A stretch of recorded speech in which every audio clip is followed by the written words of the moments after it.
Boa noite, estamos ao vivo em todo o Brasil e hoje, como convidados para entrevistar, temos a Maria José Rosado, presidenta da ONG Católicas pelo Direito de Decidir, a Sandra Duarte de Souza, que é professora da Universidade Metodista e doutora em Ciências da Religião, o Reinaldo José Lopes, que é repórter de Ciência e Religião do Jornal Folha de São Paulo, o Ricardo Couto, que é comentarista da Rede Record e também editor e repórter da revista Brasileiros, e, por fim, o Roldão Arruda, que é repórter de política do jornal Estado de São Paulo.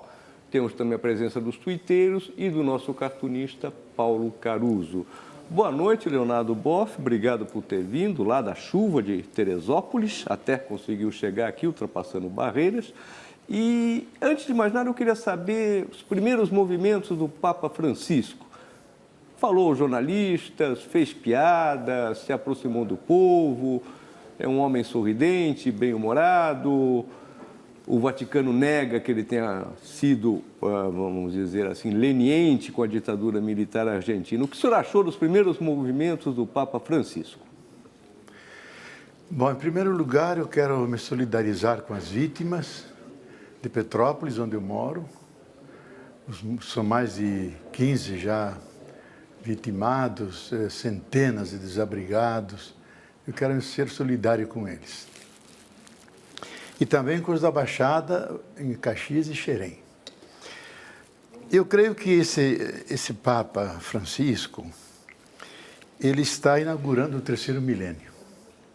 O primeiro milênio foi a Igreja Comunidade, o segundo milênio a Igreja Monarquia, e agora eu acho que vai ser a Igreja Rede de Comunidades Mundiais. E o Papa, ele se apresentou como Bispo de Roma, não se apresentou como Papa. E quando falou do cardeal Ratzinger, falou Bispo Ratzinger. E quando era cardeal em Buenos Aires, não gostava que chamasse de cardeal, chamava Padre Bergoglio. Então, eu acho que ele está inaugurando um estilo novo para honrar até a fonte inspiradora dele, que era São Francisco.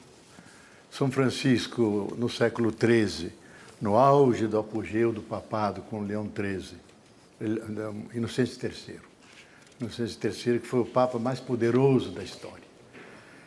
E ele, no contraponto daquela igreja imperial, criou um caminho alternativo junto com os pobres, os doentes, dentro da natureza, chamando a todos de irmãos e irmãs, e vivendo um evangelho que nasce de baixo, na linguagem popular. E esse Papa está se inspirando nessa figura de São Francisco, com um elemento, me parece, muito significativo, incluindo ao lado da dimensão tipicamente religiosa, eclesial, isto é, ligada à igreja, a questão da terra, da ecologia. Francisco chamava a terra de Mãe Terra, todos os seres irmãos e irmãs, e hoje nós sabemos que o sistema terra, o sistema vida, estão gravemente ameaçados, até com o risco de que nossa civilização possa, se nós não cuidarmos, possa até desaparecer ou ser altamente dizimada. Então, todas as igrejas, e também a Igreja Católica, têm que despertar para essa realidade nova, nunca corremos um risco desses, e dar a sua contribuição. E aí desloca o acento não é que futuro tem a igreja e o papado, que futuro tem o planeta, que futuro tem a vida, que futuro tem a nossa civilização. Em que medida o cristianismo, as igrejas, as religiões, colaboram com hábitos, com mentalidades novas para preservar essa herança que recebemos. O Papa, quando foi explicar por que escolheu o nome Francisco, ele disse que queria uma igreja dos pobres e para os pobres. Como teólogo, Leonardo Boff, o que é isso? Por que os pobres? Por que não uma igreja para acabar com os pobres, para acabar com a pobreza, para ter riqueza, uma riqueza de relações, uma riqueza de vida? Eu não entendo essa insistência em falar dos pobres dessa maneira. Assim. Não existe uma ambiguidade aí? Olha, quando se fala dos pobres, nós falamos daqueles que menos vida têm e que são condenados a morrer antes do tempo. Então, são as vítimas desse sistema que explora as pessoas, que no fundo não ama as pessoas. Ama sua capacidade de produção, sua capacidade de consumo E os pobres são aquele carvão que nós usamos, é uma expressão do Darcy Ribeiro, que nós usamos para a máquina produtiva. Então, optar pelos pobres, e aliás eu até avanço aqui, que a marca registrada da Teologia da Libertação é a opção pelos pobres, contra a pobreza, a favor da justiça. Então, o pobre aqui não é simplesmente o pobre, é o oprimido. E a opressão chama libertação.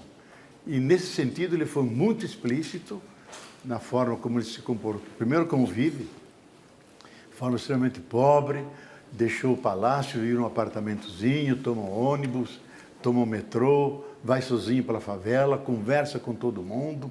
Então, ele tem um hábito pessoal de pobreza.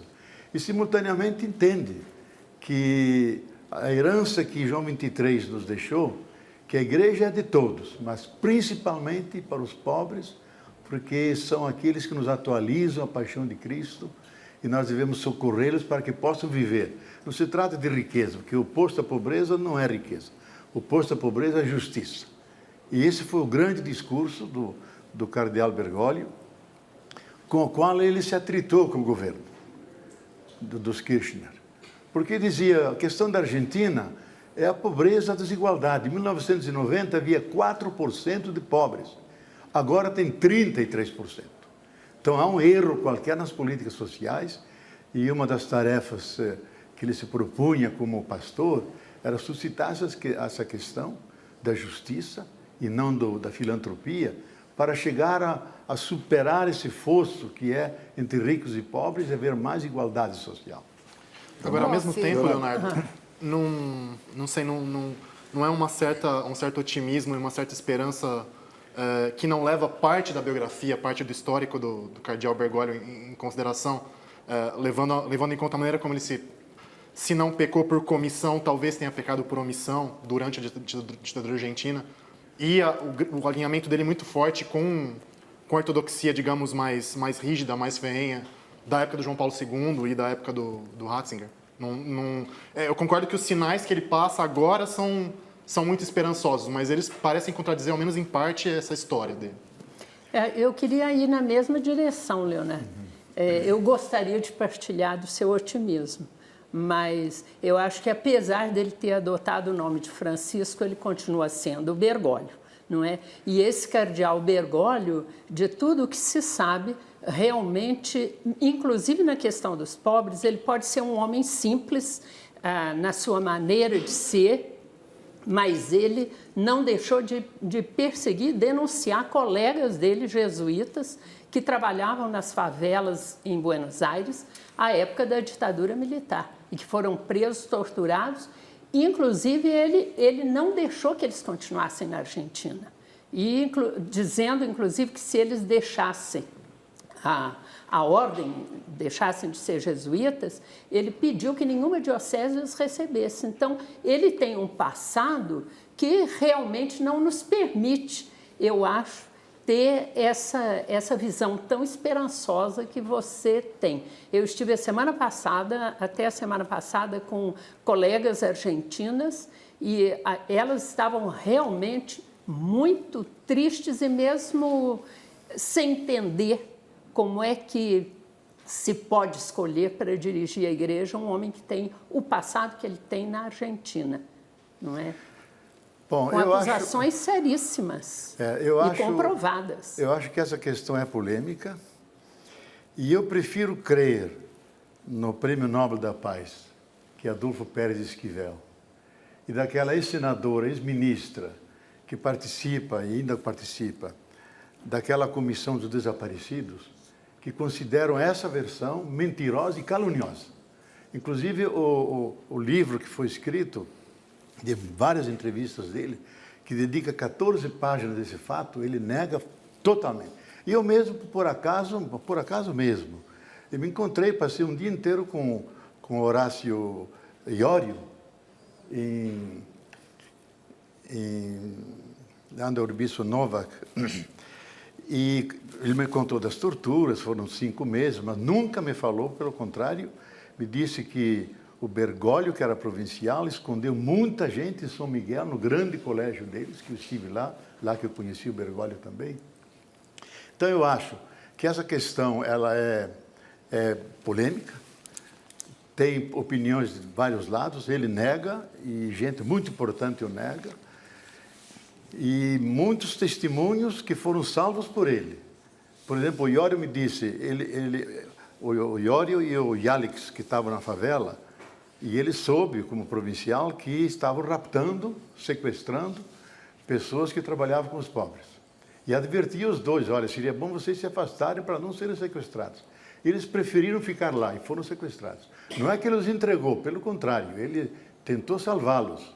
Então, eu conversei mesmo com Horácio Iório, que depois ele morreu. Então, eu acho que a questão de base não é tanto Bergoglio o seu passado, é Francisco o seu futuro. E nós não podemos ficar em cima de uma questão que é polêmica e gastar o nosso latim em cima disso. Eu acho que a perspectiva que ele está mostrando, primeiro que vem do terceiro mundo, que é algo absolutamente inédito e para mim vai criar uma dinastia de papas do terceiro mundo, e o próprio nome, Francisco. Não é à toa que ele escolhe Francisco, não é Francisco Xavier, não. Ele claramente disse Francisco... Nem de Borja, muito menos. Ou de Sales. Francisco... Não, ele disse que é Francisco de Assis, porque Francisco de Assis representa um modelo de igreja, não é um nome.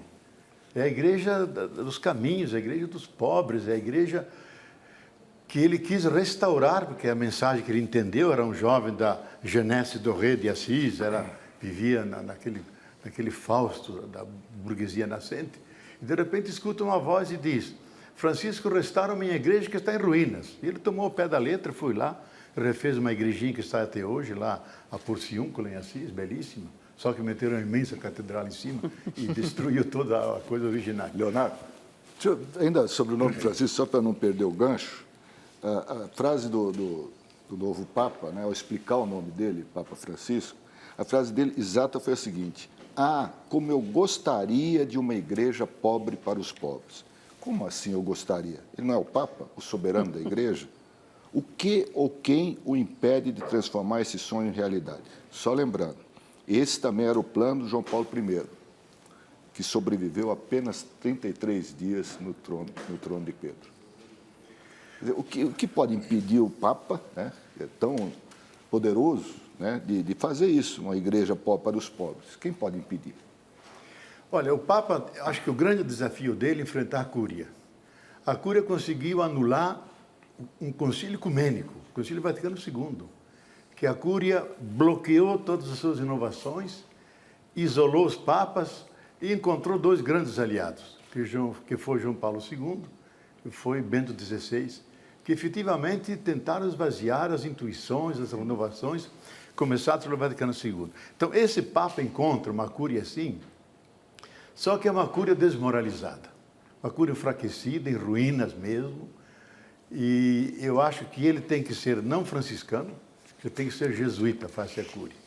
Isto é, não tem que ter muita ternura, muita compreensão, ele tem que fazer uma limpeza, e eu acho que ele vai fazer, se obriga a fazer isso, sem o qual ele não resgata a credibilidade da igreja e um rosto aceitável para o mundo, porque ela se desmoralizou. Não foram os inimigos de fora, não, foi a própria estrutura interna. Então ele encontra uma estrutura extremamente pesada, e eu acho que o Vaticano II deu dois instrumentos que foram esvaziados, pelos quais ele pode fazer, que é fazer a mudança, que é o Sínodo dos Bispos, que ocorre a cada 3 anos, que é para ajudar o Papa a governar a Igreja.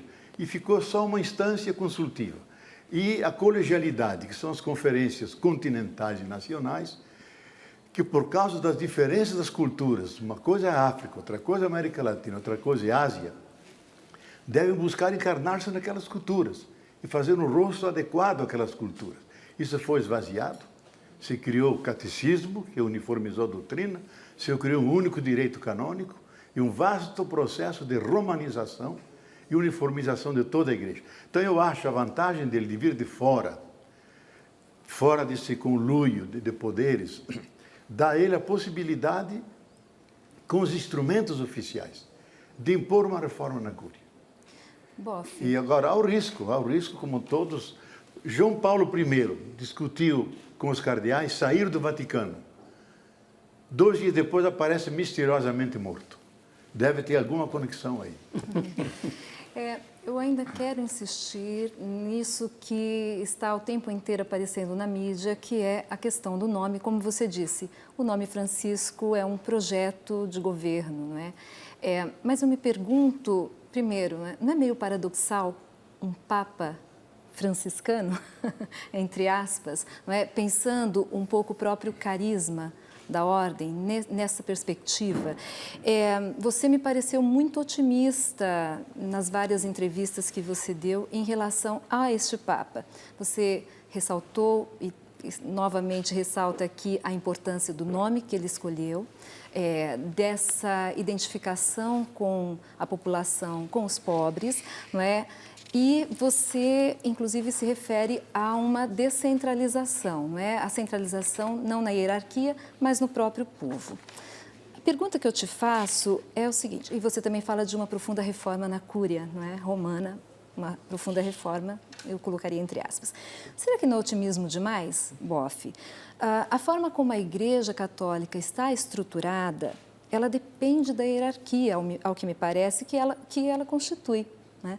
Apesar da beleza, e eu compartilho desse sonho, apesar da beleza de imaginar uma igreja cujo modelo eclesial se baseia na participação do povo, não seria demasiado para a instituição deixar minar a sua hierarquia? Que mensagem, por exemplo, a gente pode extrair da decisão do Papa de manter lá os dirigentes da Cúria, mesmo que afirmando que é provisório, mas, por exemplo, Tarcísio Bertone. Lembremos que Bertone é acusado por ter encoberto crimes de pedofilia na igreja. Queria te ouvir um pouco sobre isso. Bom, eu acho que não dá para cobrar numa semana a reforma de uma China inteira, porque são 1 bilhão e 200 milhões de católicos, com uma máquina imensa, corrupta, com vícios horríveis, desde a sexualidade até assalto ao banco. Então, não é fácil, numa semana, você já fazer previsões. Mas ele deu sinais que essa igreja não será uma igreja monárquica absolutista como é agora. O cano 331 diz claro, o Papa tem um poder absoluto, supremo, sobre todos os cristãos, sobre cada pessoa. E ainda em questões de fé e moral é infalível. Se você risca Papa e bota Deus, funciona. Então, é de uma arrogância ilimitada, que é uma coisa estranha, que no século XXI haja uma monarquia absolutista. Isso é coisa do século XVII e XVIII. Então, esse modelo ele não vai prolongar. Ele vai prolongar, e deu sinais claros, não se apresentando como Papa, Bispo de Roma. E o Bispo de Roma significa o quê? Significa que ele vai presidir na caridade, essa tradição de 1000 anos, primeiro milênio é isso, o Bispo de Roma tem uma primazia porque lá estão sepultados Pedro e Paulo, mas ele está em comunhão com as demais igrejas. E eu acho que a descentralização hoje, por que não pega, digamos, o dicastério, que é o ministério das missões, coloca na Ásia, o dicastério da Justiça e Direitos Humanos, coloca na América Latina, o dicastério do diálogo das igrejas, bota em Genebra, perto do Conselho Mundial de Igrejas. Com as formas de comunicação que temos online hoje, é fácil a comunicação e mantém a igreja presente sem precisar dessa concentração de poder em Roma. Então, eu acho que o desafio dele é encontrar formas de superar essa visão monárquica imperial. Começou destituindo todos os títulos de poder, desde aquela carpeta, que era o símbolo dos imperadores, que Ratzinger mandava toda hora trocar, e pegando como modelo, os cardeais eram renascentistas, da família dos Médici, dos Borgia, era um escândalo aquilo. O secretário quis colocar nele, disse, não, o carnaval já acabou, leva você para a tua lembrança. E veio vestidinho de branco como Dom Helder. Então, eu acho que são sinais. Dispensou a guarda, dispensou os carros, ele foi pagar as contas. Isso é notável, um Papa que paga as contas, gente.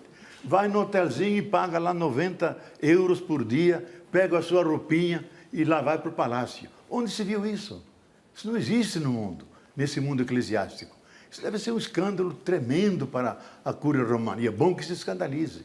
Isto é, começa um jeito novo. Eu acho que o importante para mim não é a doutrina aqui. É um pastor que se mistura no povo. E eu não me admiro que um dia desses ele pegue o avião, classe não executiva, nem primeira classe, classe popular, e apareça lá em Buenos Aires para buscar os seus livros, seus apontamentos, suas roupas, e volta. Não me admiro, porque ele fazia isso em Buenos Aires. Então, eu acho, eu tenho essa expectativa positiva, não quero me exacerbar nisso, mas eu vejo aí sinais de que alguma coisa vai mudar nesse velho edifício da igreja, que efetivamente está em ruínas. Porque é uma torre medieval em ruínas, dentro de um mundo que já mudou, e ela tem dificuldade em dialogar com esse mundo. Você não é o único pensador ligado à teologia da libertação entusiasmado com esses sinais do novo Papa. O Libânio Cristo também tem falado muito bem.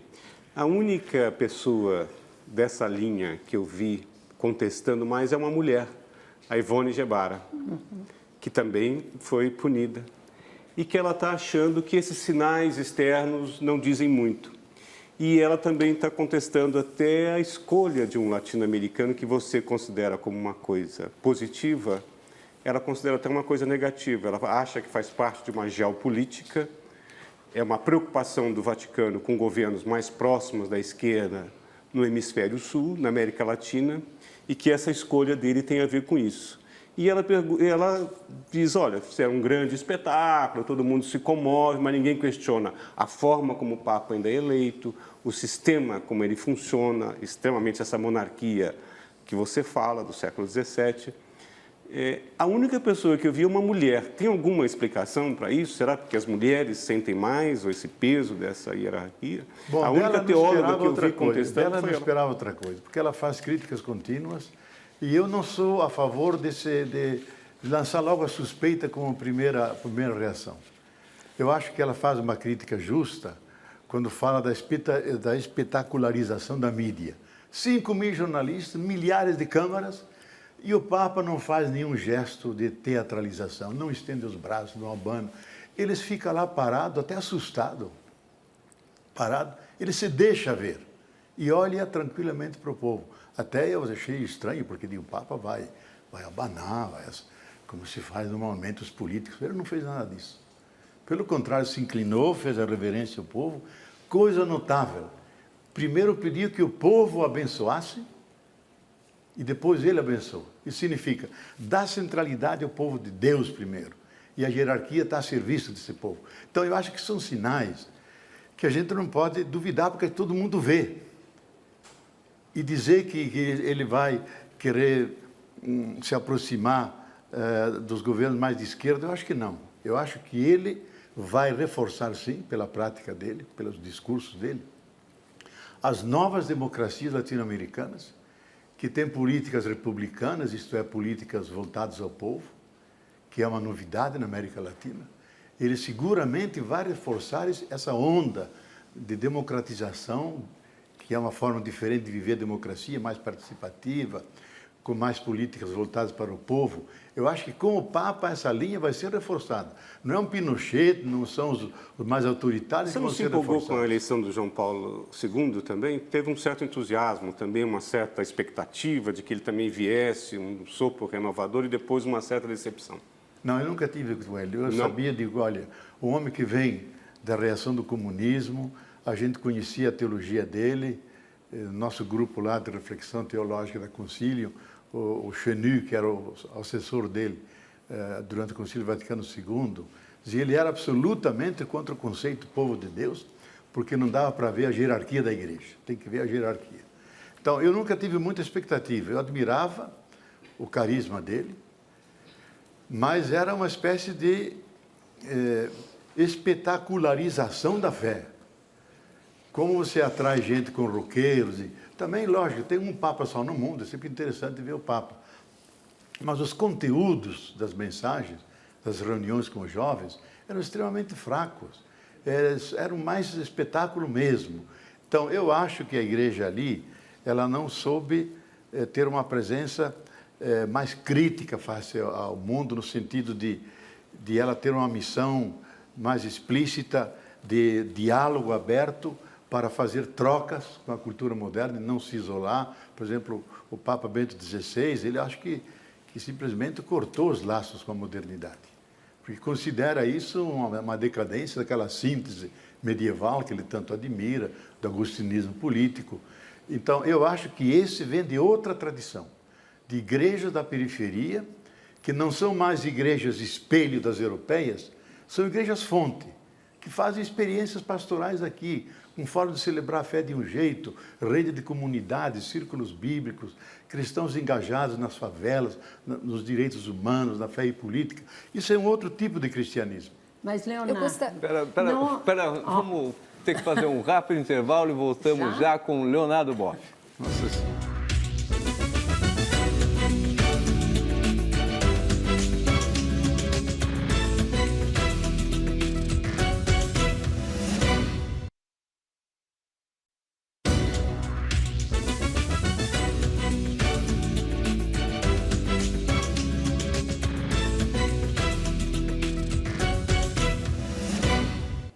Voltamos ao vivo com o teólogo Leonardo Boff. Leonardo, há uma questão que nós vivemos numa sociedade muito de imagens.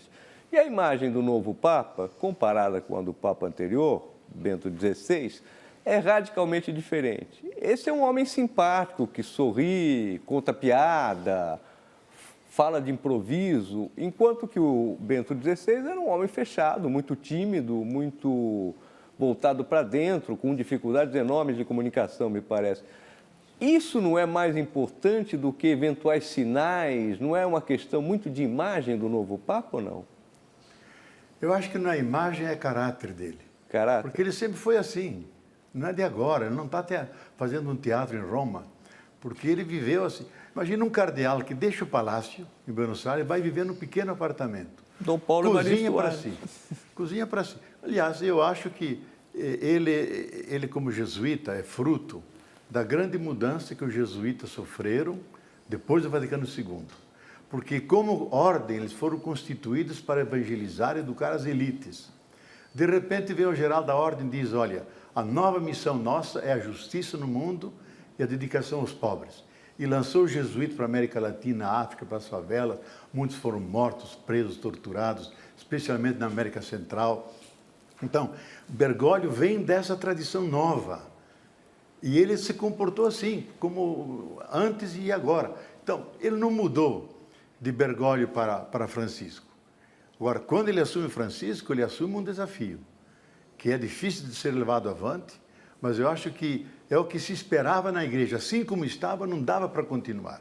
Porque a igreja efetivamente estava numa desmoralização generalizada, que atingia não só os padres pedófilos, bispos pedófilos, cardeais pedófilos. Então, a igreja foi atingida na sua essência, na sua moralidade, naquilo que conta diante do mundo. Então, eu acho que os cardeais europeus se sentiram humilhados, envergonhados, chamaram alguém de fora, com outra experiência, desligados daqueles poderes, para tentar um caminho novo. Então, não dá para cobrir a cúria romana com esparadrapo. Eu acho que ele tem que fazer uma reestruturação dessa instituição que tem 1000 anos, que surgiu a partir do Papa Gregório VII, que escreveu um documento famoso, Dictatus Papae, a ditadura do Papa. São 33 proposições onde ele diz o poder civil, secular, e o poder religioso está na minha mão. Ele põe e depõe imperadores e nomeia e desnomeia bispos. Então, aí surgiu um aparato que tinha que governar essa monarquia absoluta, que chama Cúria. Vem até hoje. Eu acho que ela deu o que tinha que dar. No terceiro milênio não dá mais. O mundo é globalizado, aberto. Não dá para governar a partir de um centro extremamente monárquico, jurídico, e que atrapalha toda a comunicação e deixa os cristãos e as mulheres absolutamente sem cidadania eclesial. Pois é, Boff, em relação às mulheres... Deixa eu fazer terminar uma questão. Ele falou, a primeira vez que ele falou, depois de ser anunciado, foi para os jornalistas, 5.000 jornalistas em Roma. E o repórter da TV Cultura estava lá, o Ricardo Ferraz, e ele queria fazer uma pergunta sobre isso para o senhor. Tá. Durante a cobertura do conclave, os vaticanistas, aqueles jornalistas que são dedicados a cobrir exclusivamente a Santa Sé, foram alçados à condição de superstars. Eram ouvidos por toda a imprensa. E o curioso é que eles erraram todas as previsões. E os jornais italianos, em muitos momentos, pareciam fazer mais uma torcida por Angelo Scola do que uma cobertura mais isenta dos fatos. Eu pergunto para o senhor como que o senhor vê essa relação entre o Vaticano e a imprensa, levando em consideração principalmente o período em que o senhor viveu aqui em Roma. Bom, primeiro eu tive a graça de nunca viver em Roma, porque Roma tem um bacilo que quem vive mais de 3 anos lá, me desculpe os colegas que se doutoraram e se formaram lá, quem vive por muito mais tempo em Roma pega um bacilo que fica moderado, conservador ou reacionário. Eu tenho prova disso de muitos colegas meus. Então, eu acho que os vaticanólogos é todo um grupo especializado, cada jornal italiano tem um vaticanólogo, e eu sou amigo de muitos deles. E um famoso está morando no Brasil, João Arias, e o Zizzola, que era o príncipe deles, pena que ele morreu ano passado. E sou amigo do vice-diretor do Observatório Romano, que raramente se faz isso, é um leigo, Carlo Di Chico, que me repassa informações meus secretas, etc., porque, como jornalista, ele tem essa liberdade. Leonardo. Então, eu acho que os jornalistas erraram. 2 semanas antes do conclave, eu coloquei no Twitter que o próximo Papa vai ser um Francisco, porque a igreja vai ter que ser restaurada, e não errei nisso. Errei no candidato, porque eu achava que era aquele franciscano que andava não de cardeal, mas de hábitozinho, com as sandálias, pés descalços, em pleno inverno italiano. Digo, esse pode ser um bom candidato. Não foi, mas o Francisco ficou. Mas de onde você tirou isso, Leonardo? Porque ninguém acertou o nome do novo Papa, nem você arriscou quem seria o Papa, mas você disse que deveria se chamar Francisco. O que é? Você teve uma visão, uma premonição? Não, porque está claríssimo. O São Francisco começa, ele deixa a vida dele de hippie, porque era realmente um hippie. Ele deixa a vida dele porque entrou numa igrejinha e escutou uma voz. Sei lá se é um sonho, não quero discutir isso. Diz, Francisco, vai, renova a minha igreja que está em ruínas. E ele se mudou. Então eu digo, hoje, alguém deve escutar essa mensagem que está ecoando ainda e deve vir o Francisco.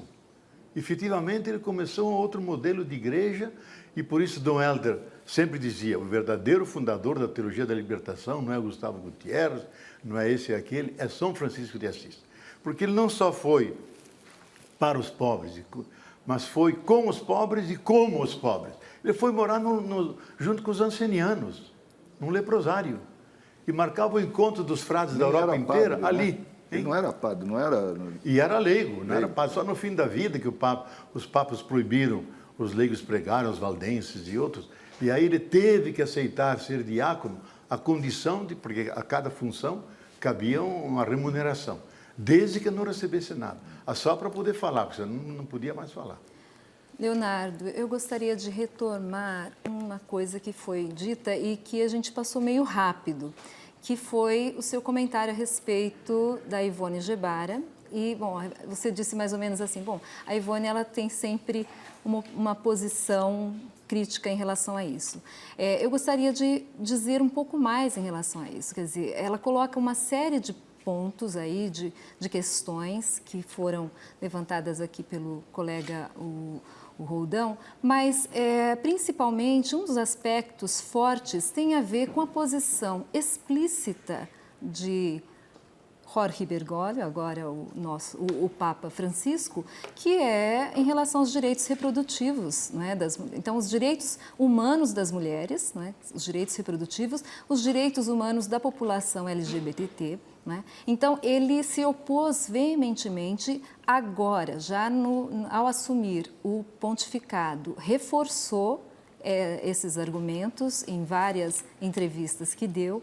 Então, em que medida essa radicalidade transformadora do Papa Francisco atinge as mulheres e a população LGBT em seus direitos? Eu queria ir nessa direção. Não, deixa ele responder antes. Tá bom. Eu queria ir na mesma direção. Mas tá bom, mas deixa ele responder. Tudo bem, tudo bem. Bom, para mim a novidade é que ele tenha falado sobre isso. Eu acho que ele não falou ainda sobre... Sim. Falou? Sim. Antes? Sobre essas questões Após de a eleição, eu sexualidade? creio que não, na verdade. Não, depois da eleição, cheguei a não. ver. Eu acho que não. Após a Eu eleição, acho o não. seguinte, Pouco antes, todos sim. esses temas eram temas proibidos na igreja. Nenhum cardeal, nenhum teólogo, nenhum bispo podia abordá-los, eram proibidos. E se abordasse, os cardeais e bispos eram repreendidos e os teólogos punidos. Essa era a realidade.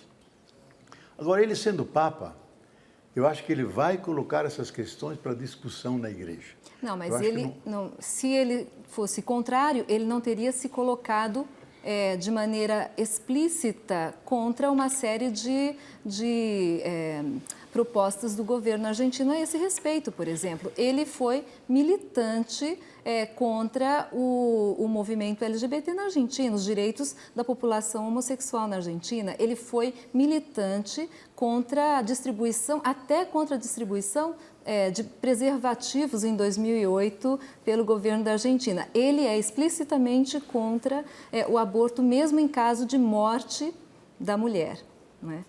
Ele afirma isso. Nós estamos então, discutindo, é diferente até não poder discutindo, falar a falar contra. Não? Nós estamos discutindo o passado de Bergoglio e não estamos falando nada do futuro de Francisco. Então, eu acho que não dá para transpor simplesmente uma Mas, coisa quer dizer, para virar outra. Papa significa uma metanoia, uma Não mudança significa radical? que ele não está mais submetido Não tem àquele passado? constrangimento que Roma submetia a todo mundo. Não está mais. Então, eu acho...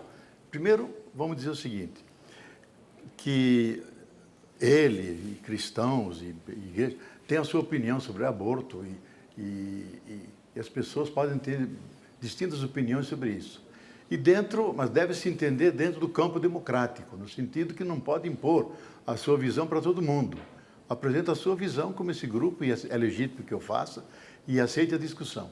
O que eu quero dizer é o seguinte, que possivelmente sobre várias questões referentes à mulher e outras, especialmente o celibato, que ele vai suscitar uma discussão na igreja, que até hoje não havia discussão, porque era proibido, não podia haver. A própria Ivone Gebara, que discutiu isso aqui publicamente no Brasil, logo foi punida, com o mesmo castigo que eu recebi, silêncio obsequioso. Então, eu acho que ele vai ter aquele senso democrático e permitir que os leigos possam falar, porque ele vem da experiência da vida, sentindo as dificuldades dos casais, das pessoas. Então, um pastor tem que entender isso. E não pode simplesmente impor doutrinas. Agora, se ele tiver aquela posição, eu acho que deve expô-la, mas não pode impô-la. E deixar isso no campo democrático, a que se chegue a um consenso. E eu acho que duas igrejas deram um belo exemplo de democracia nisso. Os bispos do Canadá se opuseram todas as formas ao aborto, aquela coisa, foram derrotados. O que fizeram? Aceitaram a coisa, ofereceram subsídios ao governo de como acompanhar as pessoas que decidem pelo aborto. Mesma coisa os bispos alemães, criaram toda uma comissão, junto com outros, com psicólogos, médicos, etc., que acompanham, mas respeitam a última decisão da mulher. Se apesar desse acompanhamento todo ela decide pelo aborto, respeita-se a decisão dela. Eu acho que essa é a colaboração da igreja, não é ela impor. Se ela é derrotada, ela colaborar para humanizar, porque é um ato altamente dramático, mexe com a vida humana, não podemos tratar com facilidade isso. Então, eu acho que devemos esperar Leonardo, as formas como ele vai abordar isso. Você falou a questão do celibato. Eu já ouvi mais de uma pessoa de que, dentro das novidades que esse pontificado poderia apresentar, de abertura para o mundo, a mais próxima seria o fim do celibato. O senhor acha que isso pode acontecer? E se isso acontecer, o senhor voltaria para a igreja? Bom, eu nunca, não preciso voltar porque eu nunca saí, sabe? Mas o senhor voltaria a ser padre? Olha, eu acho o seguinte, que o celibato, e ele, aliás, disse várias vezes isso, o celibato é uma disciplina. Portanto, não é coisa de fé, nada disso, é um hábito da igreja latina que todas as demais igrejas abandonaram. Não é o celibato, é a lei do celibato. Que se alguém quer ser celibatário, tudo bem, pode ser celibatário. Agora, não pode obrigar a ser celibatário todos aqueles que querem ter uma função espiritual na igreja, pároco, padre, etc. Eu acho que não. Leonardo? Eu acho que essa situação pode ser mudada e eu tenho a impressão que o primeiro passo dele seria possível, sempre porque há mais ou menos 100.000 padres casados, dizer aqueles padres casados que quiserem servir a igreja, podem voltar, assumir as suas funções de padres, mas casados. O senhor voltaria? Na verdade, eu não voltaria, porque eu estou fazendo já batizado, enterro morto, caso, faço tudo que fazia antes. Por quê? Porque há um vazio enorme na igreja. Nós precisaríamos ter no Brasil 120.000 padres, temos 22.000 só, dos quais 7.000 são estrangeiros. Então, institucionalmente, é um fracasso a igreja brasileira.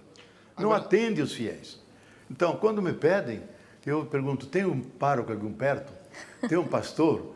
Não tem. Então, chama o pastor, vamos fazer ecumenicamente. Eu faço, batizo, caso, enterro, faço aquilo que um padre faz. E tenho muito bom apoio de vários bispos. Mas agora, não é meio como chegar a uma certa panaceia nisso, porque a gente viu, por exemplo, nas igrejas, na igreja anglicana, na igreja luterana, a gente tem essa possibilidade do padre ser, aliás, do pastor, no caso, ser casado. A gente tem agora a ordenação de mulheres nessas várias igrejas da tradição protestante, mas esse vazio pastoral mesmo, e mesmo a presença de fiéis, também decaiu nelas. Não é um pouco, talvez, uma visão utilitarista demais para vamos abrir o celibato porque falta padre, e não porque é uma questão de justiça, uma questão de equidade? Eu acho que as duas coisas valem. Isto é, eu acho que é uma forma da igreja resolver um problema interno, especialmente na Europa, que há um esvaziamento fantástico, uma migração enorme de cristãos. E na Alemanha mesmo, onde me formei, cada lugarzinho tinha seu pároco. Hoje um pároco atende 5, 6 paróquias, é impossível, não dá. Então tem que agilizar os leigos. Etc. Então, agora, por outro lado, eu acho que o celibato é uma imposição que desumaniza os que o vivem, porque Deus não criou celibatários, criou homem e mulher e disse que os dois são imagem e semelhança de Deus. Então eu acho que se a igreja quer que um padre fique mais humano e mais santo, deixe ele casar. Porque ele convive em muitas virtudes que ele precisa desenvolver na diferença masculino e feminino, na educação dos filhos, fica muito mais concreto. Então, agora o celibato não. É cômodo para uma igreja monárquica de ter uma pessoa absolutamente disponível, que hoje está aqui no Rio, amanhã pode transferir em Hong Kong, não está ligado à família, não está ligado a nada. Eu acho que ela está pagando um preço demasiadamente alto em humanidade, sacrificando, negando o direito, e não sabe que a sexualidade não é só uma questão genital sexual. É a questão de gênero, a questão de masculino e feminino, do ânimos e da ânima, da realização, da reciprocidade entre o homem e mulher. Quer dizer, há um complexo de questões que pertencem ao processo da identificação humana. E isso é negado. Então, eu acho que essa questão merece ser profundamente discutida. Eu tenho a impressão que ele tem como transfundo a capacidade de deixar de discutir isso. Agora, não se demoniza, por outro lado, um pouquinho, não se demoniza um pouco o celibato com essa equação quase direta que as pessoas fazem entre celibato e pedofilia, por exemplo? Ou celibato e homossexualidade no armário? Sei lá. Olha, eu acho que há um elo por baixo, que Roma sempre diferenciou isso. Uma coisa é o celibato, outra coisa é a pedofilia. Eu acho que é um equívoco. O que une os dois problemas é a questão da sexualidade, que no processo da formação dos candidatos ao sacerdócio é muito mal encaminhada. Não há uma apresentação serena de uma utopia cristã sobre a sexualidade. É vista como o campo da tentação, do risco, do perigo, e então é colocado sob suspeita. Então, eu acho que falta uma educação integradora da sexualidade nos jovens sacerdotes. Há muito recalque, há muita obsessão, e que resulta nesses absurdos. Não só na pedofilia, mas na vida dupla de muitos padres, e não só muitos padres, muitos bispos também, que escondidamente têm as suas companheiras. Por quê? Porque a sexualidade é uma força vulcânica e dificilmente se deixa ordenar pela razão. É todo um processo de educação, de integração, até você ganhar sua liberdade. Então, esse processo, eu acho que não é feito nos seminários. Eu fui professor não sei quantos anos e percebo isso, e venho dessa formação do seminário, e percebo que isso nunca é tratado de uma maneira séria, profunda, que ajuda as pessoas a esse processo de integração. Leonardo, você falou várias vezes em esperança. Essa questão do celibato, eu acho que ela remete também à forma como a Igreja Católica vê as mulheres. Né? Quer dizer, num contexto de uma instituição que coloca o celibato como a única possibilidade para se viver o sacerdócio, é claro que nós, mulheres, aparecemos como as tentadoras, aquelas que podem, de fato, que continuam sendo vistas como aquelas que tornam impuro o campo do sagrado, não é? Então, eu acho que há um vínculo muito forte entre o tratamento que a Igreja Católica dá, muito negativo à sexualidade, e a forma como ela vê as mulheres. E eu queria dizer que a Ivone está longe de estar sozinha nessas críticas que ela faz, não é? Eu tenho aqui a palavra da presidenta da Associação de Mulheres de Teologia de Sevilha, Mercedes Lopes, que não sei se você conhece. E ela se diz com muito pouca esperança em relação a esse Papa. E diz o que eu esperaria dele? No mínimo, que ele pedisse desculpas às mulheres. E eu concordo totalmente com ela. Eu acho que a Igreja Católica tem uma dívida talvez impagável para com as mulheres, não é? E, de fato, toda essa questão da sexualidade é uma questão muito complexa para uma igreja que se estrutura sobre a negação da possibilidade do exercício livre e prazeroso da sexualidade, que mantém uma visão ainda de vínculo entre sexualidade e reprodução. Quer dizer, o sexo, na verdade, é visto como bom apenas quando ele é um sexo para a reprodução. Então, eu acho que isso é um nó, é alguma coisa muito forte dentro da Igreja Católica, não é? E a minha pergunta é, eu volto a algumas coisas que a Sandra falou, quer dizer, toda a forma como o cardeal Bergoglio se comportou na Argentina foi de uma severidade, de uma intransigência absoluta em termos doutrinários, né? Retomando toda essa doutrina intransigente da Igreja Católica nesse campo e falando, inclusive, na época em que se discutia a lei do matrimônio igualitário, que felizmente, apesar dele, passou na Argentina, não é? Ele dizia que isso era coisa diabólica, ele teve até que se retratar publicamente. Então, a minha pergunta é, o que nós, mulheres católicas, podemos esperar desse papado?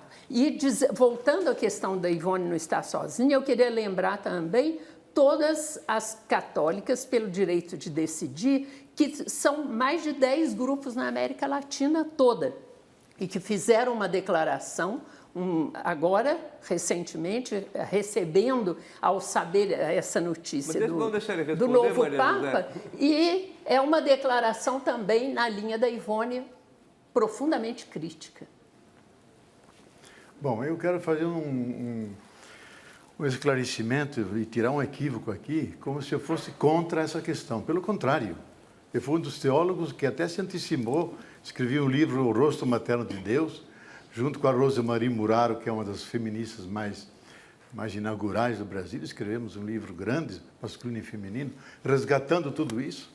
E o estudo pelo qual eu fui censurado por Roma é sobre o sacerdócio das mulheres. Não o sacerdócio como o dos homens, mas próprio delas, do estilo delas. Então, eu não quero criticar isso absolutamente, quero reforçar. E eu digo mais, eu estimulo as mulheres que não fiquem esperando do Papa, nem Bergoglio, nem Francisco, nem ninguém. Que elas comecem a celebrar, não digo Eucaristia porque cria confusão, que é um conceito canônico jurídico. Celebrar suas ceias do Senhor, fazer suas celebrações no estilo das mulheres. E eu já assisti celebrações dessas animadas por mim mesmo. Eu assistia elas celebrando.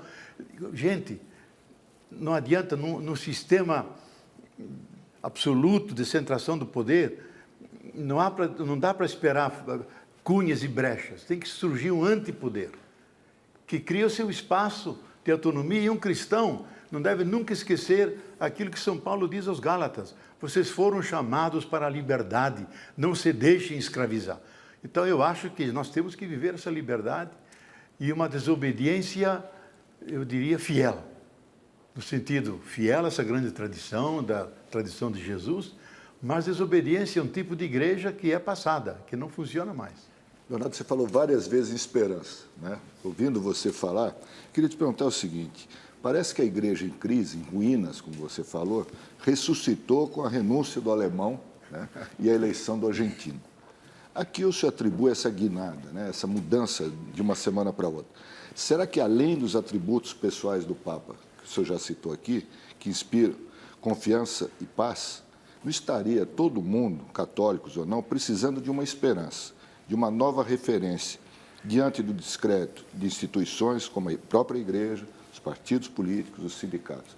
O mundo está precisando de alguma esperança e esse Papa pode encarnar isso? Ou está encarnando já? Olha, eu acho que o mundo está se sentindo órfão de líderes, porque os presidentes que temos são formados nas escolas de administração, são altos burocratas presos ao mercado e pouco governo. Então, não há lideranças políticas que estimulem a humanidade. E faltam lideranças humanísticas, não há um Gandhi, não há uma Madre Teresa, não há um Dom Helder. Há um vazio de lideranças. Então, eu quando vi aquela multidão toda gritando pelo Papa, são desesperados buscando pela figura do Pai, que está em eclipse a figura do Pai. Então, de repente o Papa, Dalai Lama, são figuras referenciais. Primeiro do sagrado, que na secularização ele foi colocado meio à margem. E por outro lado são figuras referenciais de uma liderança que dá segurança, que aponta caminhos. Embora é perigoso acentuar essa figura, porque ela pode ser uma figura altamente manipuladora, de massificar os fiéis e não levá-los à reflexão, a tomar o seu caminho e não serem infantilizados nem mediocrizados. Então, eu acho que esse Papa surge nesse contexto de vazio. Ele pode eventualmente se transformar num tipo João 23, que em termos de doutrina é ultraconservador. Basta ler os diários dele, os santos de devoção, os anjos e aquelas rezas, aquela coisa toda.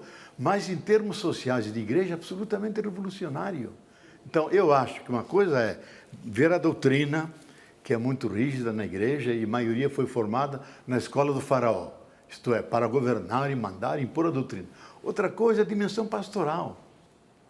A dimensão do diálogo com a vida concreta, onde as pessoas sentem. Aqui funciona mais a razão intelectual, a razão emocional, a razão cordial, lá mais a razão intelectual, estratégica. Então, eu acho que esse Papa, o acento dele vai ser nessa dimensão do pastor. E eu relativizaria muito a questão doutrinária e deixar que a teologia pesquise adiante, desde que não nos reprima, porque a teologia foi totalmente reprimida. O cardeal Ratzinger, depois Papa, condenou mais de 140 teólogos de todos os países, decepou as melhores cabeças. Mas quando o senhor foi responder ao interrogatório do cardeal Ratzinger na época, né, o senhor foi acompanhado pelo Dom Paulo Evaristo de São Paulo e Dom Aloysio Loscheider. O senhor falou agora há pouco que o cardeal de Buenos Aires, o novo Papa, foi constrangido por Roma a tomar as atitudes que ele tomou ou deixou de tomar. Mas nós tivemos um exemplo oposto aqui no Brasil. Eu queria que o senhor falasse um pouco sobre isso. Quer dizer, como é que foi isso? O senhor foi para Roma, acompanhado de 2 cardeais brasileiros, numa época, né, difícil, né, na sua vida e na vida do nosso país, de muitas ditaduras. Deixa eu contar até em forma de piada, mas é verdadeira. Eles foram para dar testemunho, dizendo: a teologia é um bem da igreja local. E a teologia que o BOF segue faz bem ao nosso povo e vamos a Roma para testemunhar. E foram dizer ao Ratzinger. O Ratzinger disse: isso é coisa inusitada. Vocês veem como Cosme e Damião. Dom Paulo parou e disse: não, o senhor veio como Castor e Pólux, que eram os 2 anjos da guarda pagãos. Dom Paulo disse: olha, nós somos cristãos, nós viemos como São Cosme e Damião, para proteger o BOF. E fizemos o diálogo. Então, metade do tempo ele me castigou com as perguntas todas, metade com o cardeal Ratzinger. Ele tremia até, porque éramos 3 contra 1. E falando a língua dele, alemão. Agora, eles foram punidos, porque cada cardeal tem muitas funções na cúria. De repente, sai publicado o Anuário Pontifício, perderam todos os cargos. Foram humilhados contra qualquer senso do direito e colocados sob vigilância. Tanto assim que eles não podiam. Fui dar uma palestra sobre teologia da libertação em Fortaleza, onde estava o Dom Aloysio, imediatamente veio o telefonema de Roma. Como o senhor telefona, convida um teólogo censurado sobre o qual nós temos suspeita? Ele diz, eu sou bispo dessa igreja local, eu aqui me responsabilizo e assumo a responsabilidade. Então, Roma não esquece nada, Roma cobra tudo e Roma não perdoa nada. Ela espera, mas ela sempre chega, porque é o estilo piramidal, monárquico do exercício do poder. E eu acho que esse estilo nós temos que superá-lo de todas as formas, porque ele faz mal à humanidade e mediocriza os cristãos, infantiliza todos os leigos e leigas, que são às vezes notáveis no seu saber, especialmente que são mais punidas são as mulheres, que pela doutrina comum, elas nem recebem o sacramento do batismo completo, porque toda a teologia clássica diz, o batismo contém todos os sacramentos, só que nelas o batismo não contém o sacramento da ordem, está excluído. Então elas são batizadas em miniatura, o que é uma vergonha. Nós vamos agora para mais um rápido intervalo e voltamos já já com a continuação da entrevista com o Leonardo Boff.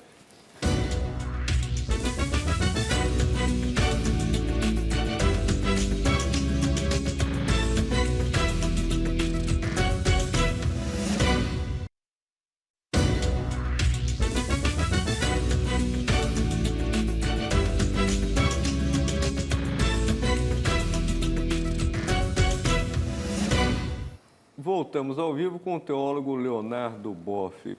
Leonardo, como é que o senhor interpreta, o senhor já deu indicações aqui, por que o senhor acha que está caindo o número de católicos no Brasil e também no mundo, devido à crise na igreja. E como é que o senhor interpreta o crescimento das igrejas evangélicas, sobretudo na América Latina, e da religião muçulmana na África e na Ásia? Como é que o senhor interpreta isso? Por que eles crescem e não crescem, e os católicos diminuem? Eu acho que, no lado católico, a estrutura de igreja hierárquica, clerical, cria um enorme vazio, porque não consegue atender os seus fiéis. E como o nosso povo, latino-americano e brasileiro, um povo religioso, eu até diria místico, quem chega com uma mensagem religiosa, ele adere. Ele não tem uma visão doutrinária de Roma, os dogmas, não. Caminhando para Deus, podemos somar muita coisa. Então, cria um espaço para as igrejas evangélicas. As igrejas evangélicas cobram dízimo, dizem que enriquecer é bom, dizem que pode fazer uma série de coisas. Isso também não seria um motivo, isso? E eu acho que nós temos que distinguir os pentecostais e neopentecostais. Os pentecostais, em princípio, eu sou a favor da multiplicidade das igrejas, porque acho que nenhuma igreja pode ter a pretensão de traduzir toda a mensagem e a riqueza de Jesus, que é um legado nem só das igrejas, é legado para a humanidade, como figura ética, como figura humanística.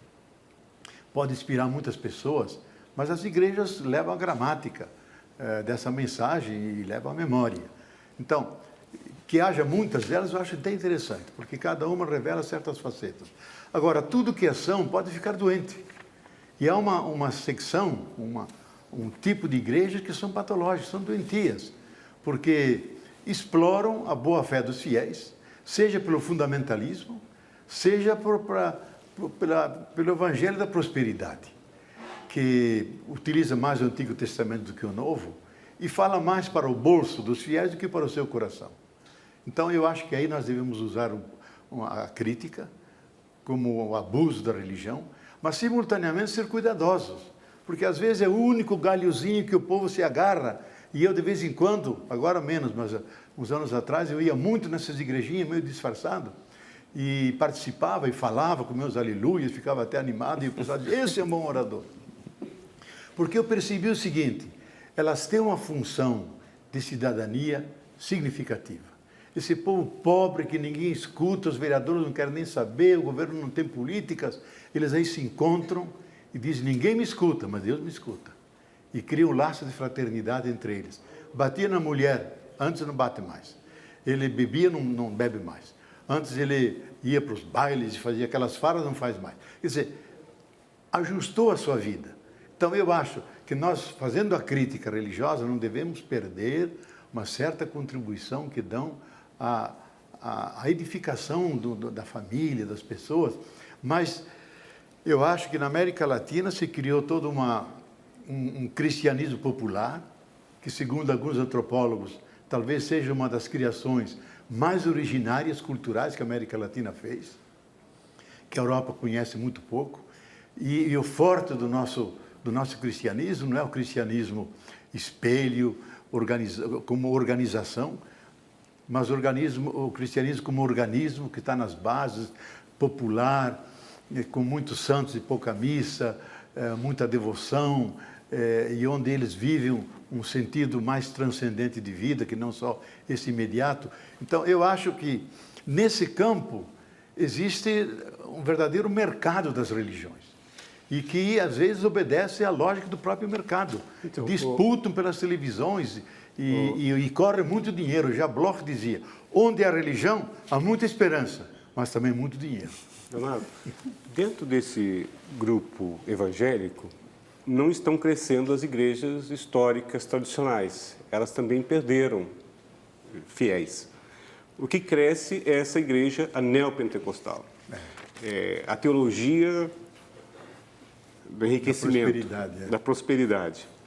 Isso não teria uma coisa mais adequada com o momento do Brasil? As igrejas são construções humanas. Elas não teriam uma coisa mais adequada a esse momento em que ninguém mais quer ser pobre, ninguém quer ser mais miserável, e essa coisa de você pode enriquecer, você é filho de Deus, você pode ter direito ao carro, ao celular, à casa, essas coisas. Tem alguma coisa a ver com isso ou é uma fantasia? Não, eu acho que tem a ver, no sentido de que o ser humano não só tem fome de pão, que se sacia. Ele tem fome de transcendência, de comunicação, de reconhecimento, de ser amado e amar. Então, as religiões populares e essas neopentecostais lançam um desafio a nós teólogos. O fenômeno está aí, não basta exorcizá-lo, nem condená-lo e fazer a crítica. Nós temos que nos perguntar por que ele cresce dessa maneira. Eu acho porque ele usa a linguagem popular, ele se enraiza nessa cultura do silêncio, que agora está aparecendo como cultura que fala, se comunica, e ele consegue passar uma mensagem que eles entendem, coisa que nós não fazemos. Mesmo a teologia da libertação, junto com Paulo Freire, opção pelos pobres contra a pobreza, agora o pobre está pensando para cima, não está pensando mais para baixo. E por isso que quando Paulo VI, Dom Helder se encontrava com Paulo VI pedia, Dom Helder, me canta a canção. E ele chorava. Eu acredito que o mundo será melhor quando o menor que padece acreditar no menor. Essa é a questão. O menor que padece acreditar no mais pequeno ainda. Essa passagem nós, teólogos da libertação, não conseguimos fazer. E ali as igrejas estão fazendo. Então nós temos que repensar como fazer uma evangelização. Aliás, uma das coisas que esse Papa, na primeira fala dele, diz, a nova evangelização tem que pensar métodos novos. Não basta os métodos acadêmicos, teológicos nossos. Eu acho que a formação nossa nos afasta do povo. Como muitos indígenas dizem, que raio é isso que meu filho indígena fez a universidade e volta contra nós? E tem vergonha de ser índio. Então, eu acho que pelo contrário, a gente tem que ter outro tipo de formação. José Comblain foi genial nisso, criando a teologia da enxada, onde o camponês fazia teologia e puxava a enxada durante o dia, fazia aquele discurso junto ao povo. Lógico, foi lá o perseguido, teve que fechar aquilo porque é muito perigoso. Leonardo, mas era o caminho certo. Por falar em teologia da libertação, você deve ter lido na semana passada, em entrevista à Folha, teu irmão, também teólogo, Clodovis Boff, fez duras críticas à teologia da libertação. Eu queria saber, quem mudou? A igreja, o mundo ou o teu irmão? Que críticas você faria hoje à teologia da libertação ou não faria? Olha, eu deixo as críticas aos nossos contraentes e aqueles que já se especializaram nessa crítica. Agora, eu acho que eu vou distinguir no meu irmão.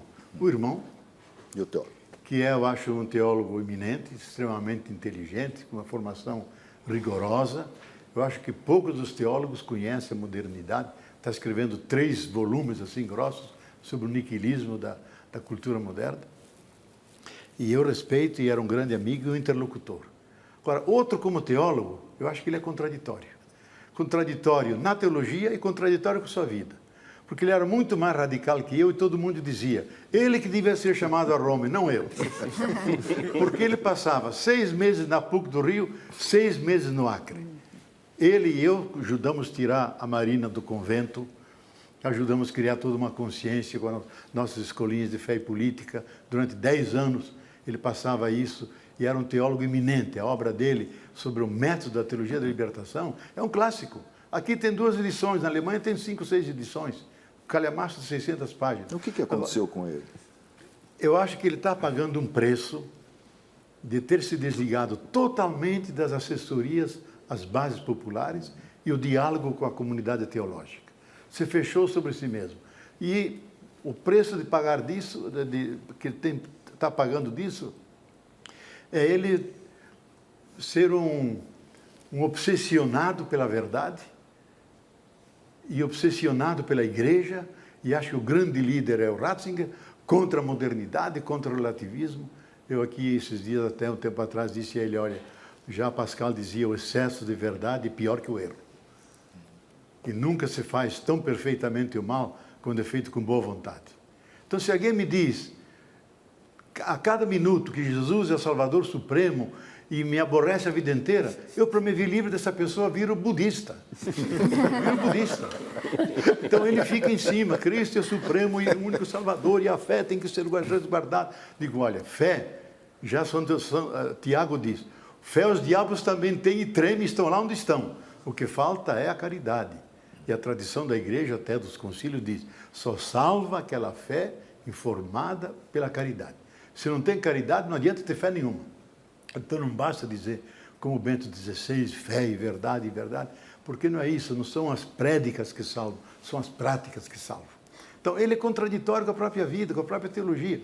Os relatórios que nós fizemos da viagem à China, à Rússia, a Cuba, Fidel Castro leu grande parte da obra dele, diz, olha, o Clodovis é melhor que o Gustavo, melhor que você, Bofo, porque ele é mais analítico, mais rigoroso, você é meio místico, você é meio poeta. Então agora ele deu para trás. E eu lamento, e digo, e até em público aqui, eu acho que nenhum teólogo da libertação, teóloga, viu, Maria José, tem direito aqui na América Latina de fazer uma biografia pessoal tranquila, rezando na sua igreja, sabendo das carências enormes que há na base, nos movimentos sociais, no MST, nos grupos de negros, de afrodescendentes, de mulheres, 1000 necessidades que vêm de baixo. E que nós tentamos atender, eu vivo correndo como um louco, ajudando essas pessoas a refletir. Então, ele se omitiu, não faz absolutamente nada. Reza e a perspectiva dele é se tornar-se um trapista. Lá perto de Curitiba tem uma trapa e ele está com vontade de entrar na trapa. E na trapa, silêncio absoluto, só falam em Pentecostes, Páscoa e Natal. Fora do mundo. Cantar. Eu acho isso um erro. Agora, se a gente fosse, quer dizer, se a gente voltasse a essa questão sobre, afinal, o que leva a Igreja Católica, o catolicismo, a perder constantemente fiéis. Eu acho que há todo um problema que é um problema positivo de uma sociedade que se pluraliza, como você mesmo falou, também em termos religiosos, e que deixa hoje a escolha religiosa muito mais a critério das pessoas, não é? de uma escolha mesmo, muito mais que uma herança, uma tradição a que se tem que obedecer. Mas eu não sei se você concordaria em dizer que não foi a teologia da libertação, não foram as comunidades de base e nem são as teologias feministas o que levam à perda de fiéis, mas é muito mais essa intransigência, essa radicalidade na ortodoxia e numa proposição doutrinária tão rígida, é que de fato impede a Igreja de ver as necessidades reais das fiéis e dos fiéis. Eu concordo plenamente e faço referência a um dos últimos artigos do José Comblain antes de morrer, dizendo que a Igreja está na mão de grupos fundamentalistas. E faz a lista de todos esses grupos que é a base social que suportava João Paulo II e Bento XVI. Então, são extremamente medievalistas, fechados sobre si mesmos. E, então, esse tipo de cristianismo não é atraente para ninguém. eu digo até às vezes de brincadeira que eu prefiro um agnóstico alegre, feliz, do que um católico rigoroso desses, que se aborrece com todo mundo e tem a cara que parece que não acredita que Jesus ressuscitou e salvou o mundo. Então, eu acho que esse tipo de organização, ele não é pluralista, ele enquadra todos os fiéis, mediocriza os leigos e marginaliza as mulheres. E as mulheres são mais da metade da igreja, e são as mães e as irmãs da outra metade, que não é brincadeira.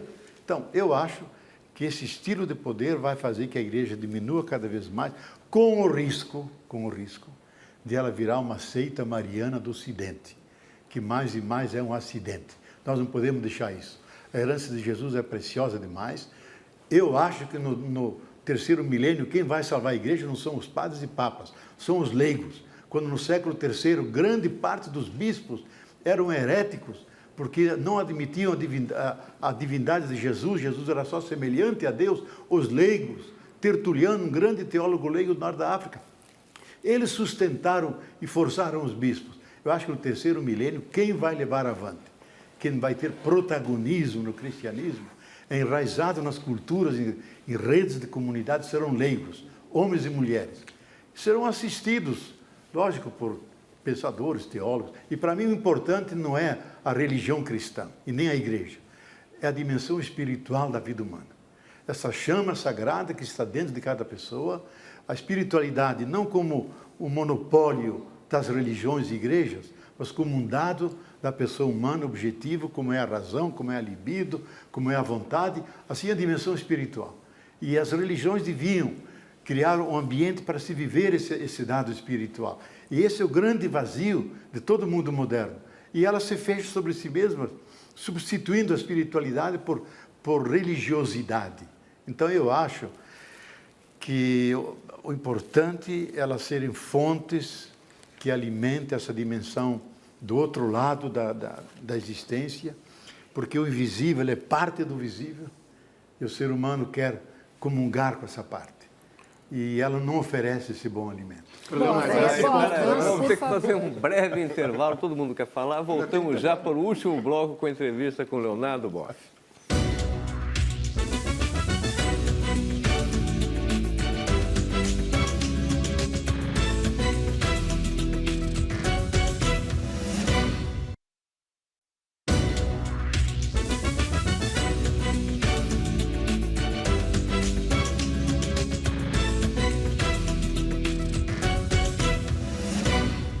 Voltamos para o último bloco, a entrevista com o Leonardo Boff. Leonardo Boff, você ainda se considera católico? Você gostaria de estar na igreja como padre hoje para participar dessa mudança que você tem tanta esperança?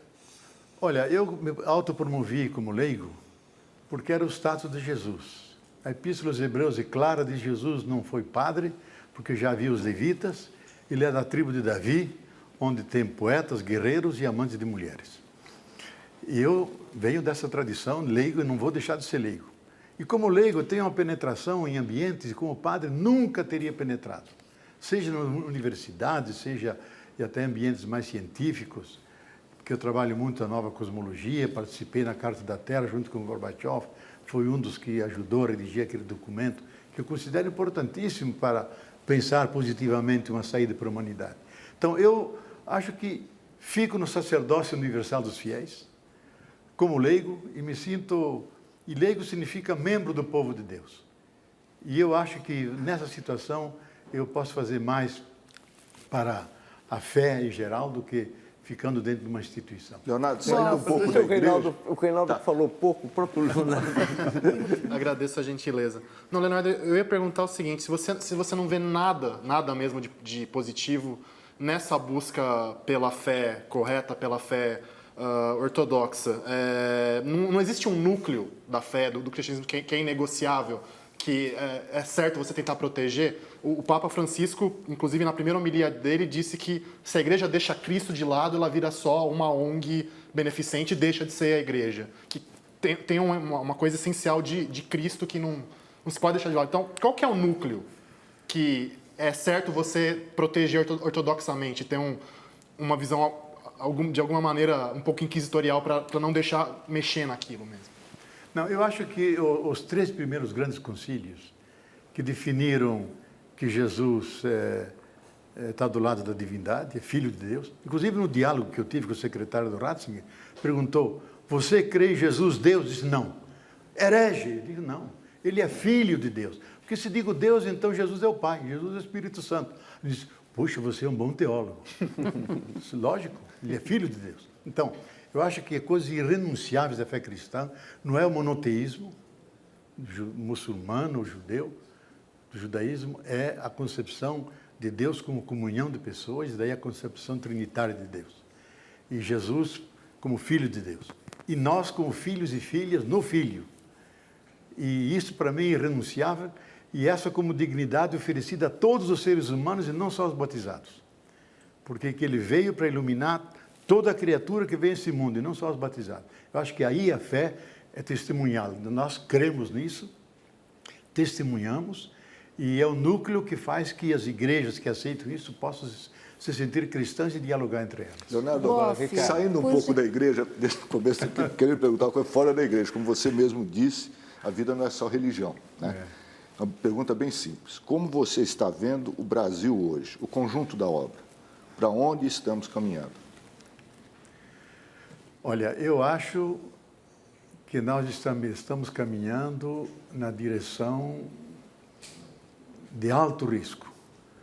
Porque se nós tomarmos a sério os dados da ciência hoje, e nós da Carta da Terra recebemos continuamente dados altamente sérios sobre o estado da Terra, sobre o aquecimento global, sobre a escassez dos bens e serviços da natureza, o nosso governo, a maioria das nossas elites não tem nenhuma consciência sobre isso, e eu temo que todos esses grandes projetos do PAC podem daqui a 10, 12, 15 anos se perderem. Então, por uma incúria, por uma falta de cultura ecológica, e a gente vive insistindo e conversando, e é um discurso de surdos. É o crescimento ilimitado, é o velho projeto que nem é do século XX, do século XIX. Agora, tem um lado que eu acho positivo, que as políticas sociais que se fizeram, integrando uma Argentina inteira dentro da sociedade, que eu acho a função básica do Estado, é cuidar da vida de seus cidadãos, isso é um ganho que tem repercussão mundial e de magnitude histórica. Mas não basta isso, porque eles podem entrar na cultura do consumo. E aí falta uma educação para ter uma sobriedade compartida, algo alternativo, pensando nos limites da Terra. Um planeta finito não tolera um projeto infinito, de crescimento ilimitado, é limitado. Então, esse tipo de reflexão muda o quadro das políticas. E eu não vejo que isso seja tomado em consideração no nosso país. Boff, quando o Dom Odilo Scherer esteve aqui no Roda Viva, quando ele foi perguntado acerca da derrota política da teologia da libertação no interior da Igreja Católica, essa pergunta foi feita pelo Ivan Martins, e note que a pergunta foi pela derrota política da teologia da libertação no interior da Igreja Católica. Mas o Dom Odilo terminou conduzindo a resposta dele, indicando que a teologia da libertação ela foi abandonada pelas pessoas que a seguiam, né? E ele fez, então, supor essa ideia de que as pessoas é que deixaram de acreditarem na teologia da libertação e também associou isso também à queda do socialismo ou ao enfraquecimento do socialismo no mundo. Eu queria te perguntar, dentro dessa conjuntura, né, queria te ouvir a esse respeito por dois motivos. O primeiro, pela sua experiência de ter sido silenciado pela Igreja, né? E uma outra questão muito específica em relação ao Jorge Bergoglio, que não teve nenhum envolvimento explícito com as SEBs na Argentina, né? Então, o que se pode esperar da Igreja Católica sob o pontificado do Papa Francisco a esse respeito? Olha, essa afirmação do Dom Scherer mostra apenas a distância que ele tem do povo. Você vai nos movimentos sociais, desde o Sem Terra, essa rede imensa de movimentos sociais, a maioria deles ligados à igreja, o que funciona ali é a teologia da libertação. Hoje a teologia da libertação não está nas cátedras, não está nos teólogos, ela está nos movimentos sociais que se inspiram nesse lado da libertação. E para mim o importante não é a teologia da libertação, é a libertação concreta das pessoas, Para isso existe a teologia. A teologia vem depois que ocorreu esse processo de libertação. Então, eu acho que ela nunca foi derrotada. Ela nasceu ouvindo o grito do oprimido, e hoje o grito da terra, das florestas, das águas, e dentro da opção pelos pobres tem que entrar o grande pobre, que é o planeta Terra. Essa não morreu, e se a gente não tomar cuidado, nós morremos juntos. Então, eu acho que essa teologia é viva. Cada vez que nós fazemos os fóruns sociais mundiais, fazemos uma semana antes o Fórum Mundial da Teologia da Libertação. Nunca tem menos de 3, 4 mil pessoas que vêm da Ásia, da África, dos Estados Unidos, da Europa. Ela está viva. Fizemos agora um congresso em São Leopoldo, havia 1000 pessoas, só teólogos da libertação, religiosas, mulheres. Então, eu acho que nós precisamos olhar qual é o discurso oficialista, pensando que fazendo 2 documentos e condenando a teologia da libertação, some a teologia. Oxalá, se ela sumisse, isso significasse que os pobres não gritam mais, a terra está salva e nós estamos num paraíso da igualdade. Não é verdade. Enquanto houver alguém gritando, porque está oprimido, sempre tem sentido lutar pela libertação, e os cristãos que são herdeiros de um prisioneiro político, de um torturado, de um executado na cruz, portanto, alguém que viveu essa realidade e não morrendo na cama de velho, mas como consequência de uma prática, sempre vão se inspirar nessa prática de Jesus e vão fazer uma prática libertadora. E depois vão pensar sobre isso, e daí nasce a teologia da libertação. Infelizmente, Rodão, vou ter que interromper porque nosso tempo acabou. Eu agradeço a presença da Maria José Rosário, da Sandra Duarte de Souza, do Reinaldo José Lopes, do Ricardo Coxo, do Rodão Arruda, a quem eu cortei a palavra, dos tuiteiros, do nosso cartunista Paulo Caruso. Agradeço especialmente a Leonardo Boff, que saiu do seu refúgio em Petrópolis, debaixo de um temporal, e veio especialmente para nos conceder essa entrevista e mostrar toda a sua esperança no novo papado que se inicia. Boa semana a todos e até a próxima segunda-feira.